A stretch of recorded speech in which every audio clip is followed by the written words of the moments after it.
So now that we have an understanding of all the four important processes and we know what are the early routes which they took, now we can move on to a very important question: where were they going? Which is that what is the destination of this immigration out of Europe? And we will now concentrate on the British colonies because our story concentrates on American Revolution, which happens only in the British colonies. So the point is there are specific push and pull factors which we need to understand. But the destination is very, very important. That destination initially before 1660 was the tobacco producing colonies of Virginia and Maryland. You can see that here automatically. And thereafter, in the second wave, which is in the 17th century, what we see is the middle colonies of New York, New Jersey, and Pennsylvania attract close to 23,000 settlers. Though this number is not big, the point was that they were now moving out of Europe into what is called the New World. That also creates an important question, is that what was the consequence of having such a small population? Because the population is moving out 5 to 6 lakh, but it is getting scattered into the British Caribbeans, the Spanish, the French Caribbean, then the same way all across America itself. So the point is the population at this point of time is extremely low in the colonies itself. So does it create a problem? Yes, it does. See, land is an abundant resource in the Americas. However, labor isn't. So labor was a very small fraction of the land itself. Most of the people who were moving out because of the push factor of religious persecution, generally problems, we'll be talking about this, general problems in Europe itself, and the pull factors of economic opportunity. This technically created the context in which labor as a resource became a problem. Land was abundant, but labor was a problem. Now, if labor is a problem, then you need to create a supply of labor into the Americas.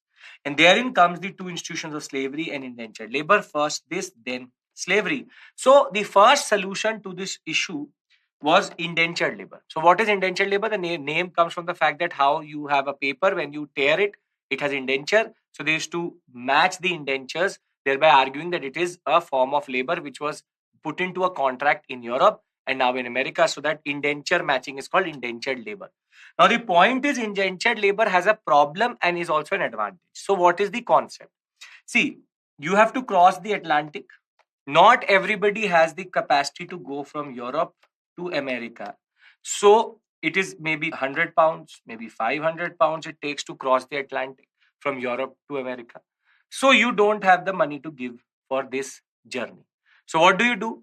There were contractors who were ready to pay this 100 to 500 pounds. But on reaching in America, you would not automatically become a free citizen, but in a form of debt bondage, in which you will work on a specific land and your wages will be then needed or used to pay off this debt. So once your wages are paid off, mostly it used to take 5 years, then you become free labor and you may be eligible for land itself. So what happens is people used to go into this contract, cross over, work for 5 years for free in a way because your salary has been cut out of, or the wage has been cut out of the debt itself. But later they had an opportunity to become landowners, free labor in the larger context. So the advantage of indentured labor is that it is still free white concept, meaning that there is no form of permanent bondage, but the temporary nature has its own problems. Meaning, if it is temporary, it means that it is not the permanent solution. So, indentured labor became the first way of quenching the thirst of labor in Americas, but the main impetus came from slavery. So, slavery as an institution has a lot of connotations. We already know about what is called Roman slavery. In India, we have Dasa Dasi tradition. But the slavery the word we use right now has a very, very specific connotation, which is black slavery. And in this black slavery, there are certain words which are associated with this form of slavery, which is that it was a concept of natally alienated, severely dominated, chattel slavery. So if you look at the words, chattel means property. So the slave was the proper property of the person. Natally alienated means that they were not where they were born, natally alienated, and severely dominated by their master. And it was a form of slavery which was specific from America and in the Caribbean islands, and it was linked to black slavery, which is coming from Africa. So the first and foremost thing is, how did the Europeans get hold of these slaves? So we know that in Africa there's a lot of intertribal conflict. We'll be talking about Africa later when we talk about colonization and decolonization. A lot of intertribal conflict. So what used to happen was that tribes used to fight with each other, maybe Ashantis and Zulu. And once one of the tribe wins, they used to make the other tribe an slave or POWs, or the prisoners of war in that regard. But what the Europeans did was that in return for weapons, luxury items, the winning tribe, maybe the Ashantis, were ready to sell these rival tribes to the Europeans at a very, very nominal cost.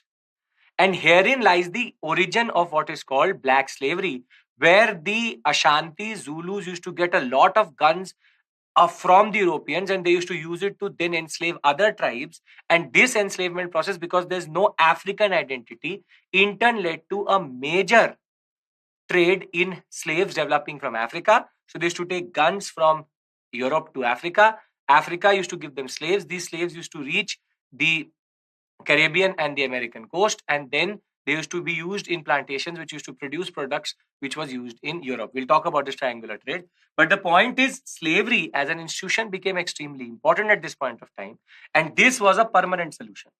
Because once you buy the slave, he becomes a chattel, he becomes a property. And there's no temporary nature, there's no aspect of freedom. So when we talk about America, labor itself became an issue because of the fact that labor was a scarce resource. So right now we are trying to understand, yes, they have crossed over to the Atlantic, but what pressures does it create? What are the new currents it creates? And that in turn is linked to this concept of indentured labor and slavery in that regard. Further, what we see is that this route was extremely important. This is actually called the triangular trade of the world. Let's explore this concept. The point is, see, the British American colonies in America are more or less useless. Whilst you have the very, very fertile and very resource rich colonies such as Brazil and Argentina, this coast gave you nothing. So they had to make it financially viable. To make it financially viable for the economic exploitation, which is colonialism itself, that you economically exploited, what they did was that the British then linked it to the world trade. And that world trade was linked to certain commodities which were in a demand in Europe quite a lot. Specifically tobacco, rubber, and sugar. With the Industrial Revolution happening in the background, sugar became a very important commodity. So this connection was very, very important. And slavery gave them the ability to find a permanent solution for this whole labor problem and make America as an economically viable concept. So what happens? They take guns and manufacture goods from Europe to Africa. In Africa, the different tribes were ready to sell each other whenever they get a chance, because of the fact that they had a short-sighted vision. They did not know what they were doing, and there's no pan-African identity. From this slave coast, they used to take these slaves to America. These slaves were used in the Caribbean islands, in America itself. In British America, it was just technically used for tobacco, sugar, and rubber quite a lot. Specifically sugar. And there was also another form of slavery, which is rice cultivation. The point is, all these things were then produced via slave-based labor. And this in turn created the context in which these commodities were then taken on British ships to Europe and then sold to the world. And we'll talk about how they used to control this node and this node very, very, very, very strongly to the navigation acts to get what they wanted. The point is, it is estimated 7.7 million Africans transported to the New World between 1492 and 1820. More than half arrived between 1700 to 1800. The point is very, very simple, which is that slavery was the backbone of the Atlantic trade at this point of time. And it was this triangular trade which made British colonies viable. This is a very important point you need to remember. Now, As I said, America as a colony needed viability. So mercantilism and economic exploitation was the basic ideology behind it, that we control the trade and that trade needs to economically exploit the Americas. But as I said, Americas had no resources, specifically British America. So they needed to make them viable via different land resources and the commodities which could be exported out of there. So indirect taxation and custom duty was the way they did it. And we'll talk about this through the Navigation Acts. And I'll tell you the whole system out of which they did exploit them. The point is, they never initially directly taxed British America. What they did was they just made sure that they were getting and controlling the trade and the import and export duty. So it became a safe haven for Protestants for sure. That is why there was a lot of inflow of immigrants out of Europe. But the British did not want to just create it as a safe haven for Protestants, but they wanted to economically exploit America generally as a colony. Now, how did they exploit the British America? Meaning, the British had to make somehow this whole concept very, very viable. So, what did they do? See, the English colonies are here, Europe is here, the rest of the world. This is England. So, there were 3 navigation acts. The first navigation act said that any ship which will ply on this route has to be British owned, meaning that the citizen who owns this ship has to be from England, meaning all trade in ships to be owned and operated by Britishers and British colonials. So the Navigation Act 1650, 51 and 1660 said that the ship should have 2 flags. First, the Union Jack for sure, and then whatever the other company may be. The point is, the British flag had to be there. It could not be an American or a British American who could be controlling these ships. So the trade in between had to happen via what are called British ships, which was important. Why? Because that made sure that the ship building industry in England was always viable and in America could not develop. On the other hand, the other 2 acts said very simply that any trade which happens between the Americas and the rest of the world, and the rest of the world with the Americas, had to happen via England. Meaning direct trade between, for example, France and British America was not allowed. The same way, any trade between any part of the world with America directly was not allowed. What this gave them is, here they could take export duty and import duty. Here again, they could take import duty, then export duty. And here again, they could take export duty and import duty. So just by creating this Navigation Act based concept, they were able to create a certain pocket in which they were able to push all trade via England, and this became a node for indirect tax collection. So what we are trying to understand is that how did the British exploit the Americas, because that will become the starting point of their economic nationalism. This Navigation Act based concept was very, very important. All ships had to be British owned or operated, had to have a Union Jack on it. On the other hand, English and European countries could only, English colonies and European countries could only trade via the English, meaning England is the most important. England made sure that all import-export duty was created and collected at all important nodes. So this is how they made this colony viable for their colonial interest, because other than that, they had nothing else to offer. Please keep the Navigation Acts in your mind and realize all form of taxation is indirect taxation. Remember this for sure. It is all forms of taxation is indirect taxation. Now, the specific concept before we move on to the American Revolution itself is very simple. You need to understand one thing. America became a safe haven for the Protestants who are trying to flee Europe generally and the persecution of the Catholic Church. It had a lot of pull factors because of economic opportunity, indentured labor, slavery, both was available. The British were able to make them viable on the concept of navigation acts. So, on the eve of the revolution, British America, there is indirect form of tax collection. They are subordinate to British interest.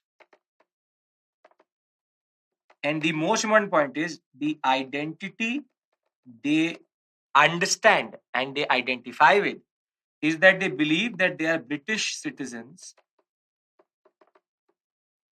residing in America. So the British identity is important. On the other hand, the British were happy to exploit via the navigation acts. They did not want anything extraordinary. And the most important point here is that because their investment into the colony was low, even if the revenue was low, they technically did not care. They did not care. And British America had become a major producer of sugar, rice, tobacco, and rubber. So right now, it's status quo. Everybody believes that they are Britishers. They do not want a separate identity. They are happy to get whatever revenue they're able to get because the investment is low, revenue may be low. Navigation acts are how they are going to exploit it. There were other acts also which we are going to discuss. But the point is that America at this point of time was ready to be subservient to the British interest. Now comes the causes and the course of the revolution itself. We have now understood that America has turned out to be a good colony in the form of commodities based colony of the British, and it is all about indirect taxation through the duties and customs which is collected everywhere. British identity is still predominant. This is very important. Now, what changes? First is the intellectual changes which start to happen by the 17th century. We have already discussed about the Enlightenment. So Enlightenment thinkers such as Rousseau, Kant, Voltaire, all these people who started to write, now these ideas are reaching the Americas via the printing press, via the journals, via the newspapers, and this in turn created the context in which Enlightenment and intellectual awakening of the Americans started to begin, because for them a new word came to foray: freedom and liberty. These are two ideals which they still hold on to, very, very archaic form of understanding they have still today. But the whole arms concept, the Second Amendment for them is based on this freedom and liberty concept. So the idea of civil liberty, that there's such a natural laws and natural rights which everybody has, specifically life, liberty, and property. Freedom of expression, freedom of working, economic freedom, liberty of doing what they want to do, and representation as a new concept came in, meaning democratic ideals that a state is made by the people for the people, and it is technically a social contract between the people and the state where everybody is ready to give up some form of their freedom so that all that can be pulled together to create the state itself. So the state draws its power from the people, So representation is very, very important, because then only you can do anything like economic taxation. So the right to life, liberty, and property specifically became very, very important. And social contract and state formation got linked up. The social contract theory, very, very important. State is constituted by the people. The absolutist idea that state is divine is not there.